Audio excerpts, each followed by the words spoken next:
Assalamualaikum warahmatullahi wabarakatuh. Hello boys and girls, how are you today? I hope you are well and I hope you stay at home. Don't be anywhere in this moment. Welcome to Learn English with me, Mem Anti. Today, Mem Anti will explain about our material simple past tense. Oke, ya. Kali ini Mem Anti akan menerangkan tentang materi simple past tense. Adapun tujuan pembelajaran kita hari ini adalah peserta didik mampu memahami kalimat past tense dan mampu mengaplikasikan dalam kehidupan sehari-hari. Oke, boys and girls, please keep watching.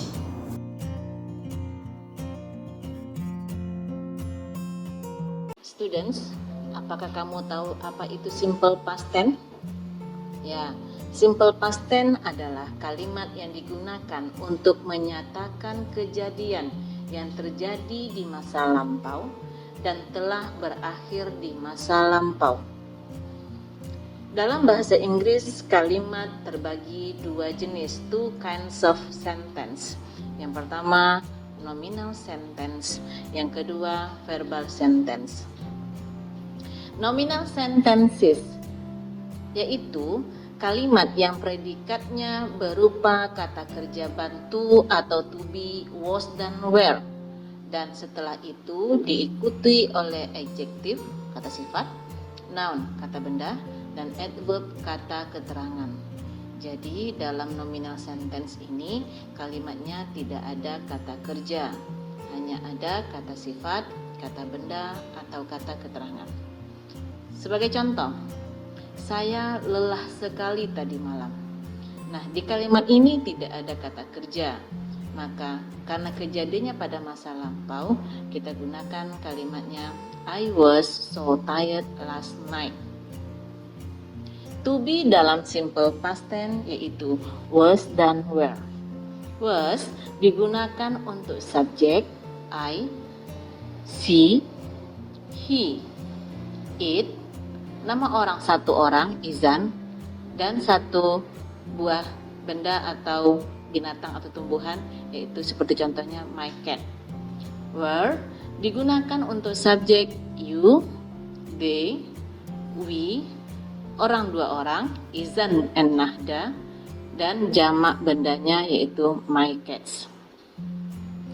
Dalam nominal sentences itu mempunyai urutan to be plus ana. Ana ini kita singkatkan dengan adjective, noun, dan adverb. Contoh untuk adjective: big, slow, fast, delicious, etc. Yang dimaksud dengan adjective itu yaitu kata sifat, kata yang berlawanan. Contoh besar, kecil, lambat, cepat, enak, tak enak, dan seterusnya. Kemudian noun, kata benda. Kata benda ini contohnya teacher, table, rabbits, rose. Seperti teacher itu adalah untuk pekerjaan. Table benda. Rabbits yaitu untuk nama-nama hewan. Rose nama-nama tumbuhan. Itu dikategorikan sebagai noun.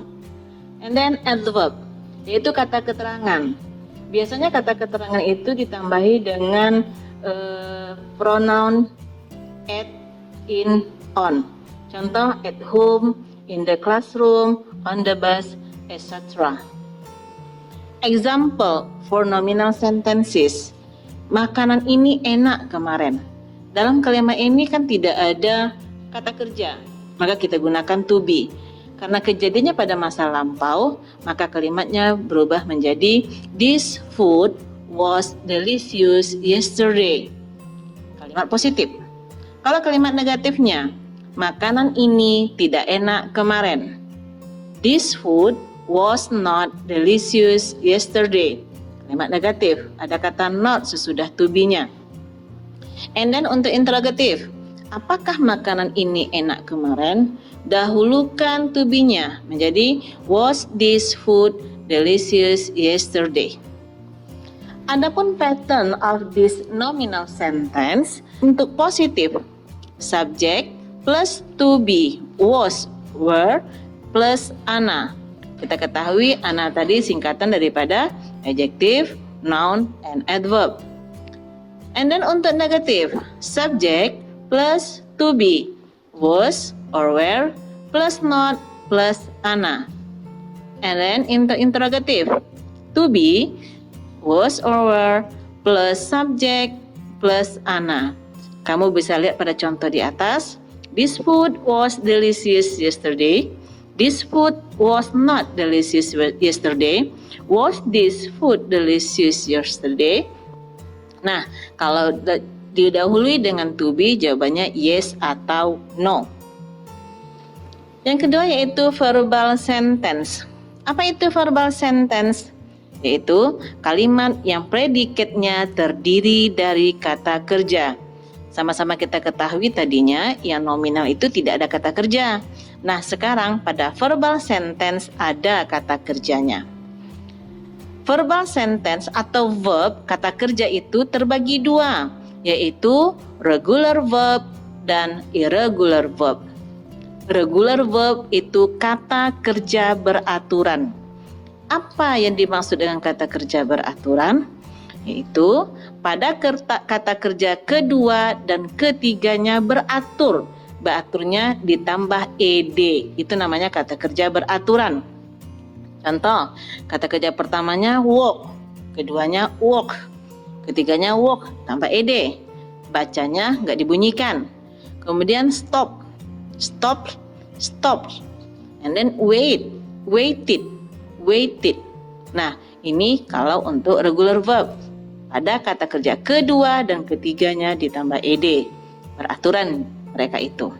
Selanjutnya irregular verb. Kata kerja tidak beraturan. Dia tidak teratur, mengalami perubahan sendiri. Nah, ini mohon pada anak-anak ibu semuanya agar kalau bisa dihafal untuk kata kerja irregular verb ini. Contoh, eat, ate, eaten. Berubah. Dari kata kerja pertama kedua berubah, dari kedua ketiga berubah. Kemudian drink, drunk, drunk. Berubah juga. Kemudian sleep, slept, slept. Terjadi persamaan, tetapi dia tidak beraturan. Kemudian apa itu ciri khusus simple past tense dalam kalimat verbal? Yaitu pada kalimat positifnya menggunakan verb to. Ingat ya verb to. Kemudian pada kalimat negatifnya menggunakan did not plus verb one. Pada kalimat negatif dan interrogatif kata kerja berubah menjadi kata kerja pertama atau verb one. Oke, pada interrogatifnya menggunakan did plus verb one. Example, kamu bekerja di Siak setahun yang lalu. Ini kejadiannya pada masa lampau. You work in Siak a year ago. Nah, untuk negatifnya, kamu tidak bekerja di Siak setahun yang lalu. You did not work in Siak a year ago. Untuk interrogatifnya, apakah kamu tidak bekerja di Siak setahun yang lalu? Did you work in Siak a year ago? Nah, kalau pertanyaan didahului dengan kata bantu did, jawabannya yes or no. Anak-anak ibu semuanya, tolong perhatikan di situ perbedaannya pada kalimat positif, kalimat negatif, dan kalimat interrogatif. Nah, dari kalimat di atas, kita dapat simpulkan bahwasanya the pattern of simple past tense in verbal sentence, yaitu untuk kalimat positif, subject plus verb to plus object. Untuk negatif, subject plus did not plus verb one plus object. Karena sudah dimasuki oleh did, maka verb 2-nya berubah menjadi verb 1. Interrogatifnya, did plus subject plus verb one plus object. You, kalau dalam kalimatnya, you work in Siak a year ago. Positif. Negatifnya, you did not work in Siak a year ago. Interrogatifnya, did you work in Siak a year ago? Jawabannya, yes, you did kalau iya, kalau tidak, no, you did not. Adapun time signals atau penunjuk waktu dalam simple past tense. Kalau dalam kalimat ada kata-kata seperti di bawah ini, maka dia menunjukkan adalah kalimat simple past tense, yaitu yesterday, kemarin, last night, tadi malam, last week, minggu lalu, last month, bulan lalu, last year, tahun lalu. Ini bisa kamu dimodifikasi dengan yang lainnya. This morning, tadi pagi, 3 months ago, 3 bulan lalu, 2 years ago, 2 tahun lalu, an hour ago, 1 jam yang lalu. Bisa pula dimasukkan dengan waktu-waktu yang menggunakan kata yang lalu. Contoh misalnya 3 hari yang lalu, 3 hari, bahasa Inggrisnya 3 day ago, atau last 3 day. Tergantung kalimat apa yang kita inginkan. Thank you for watching my video. Assalamualaikum warahmatullahi wabarakatuh.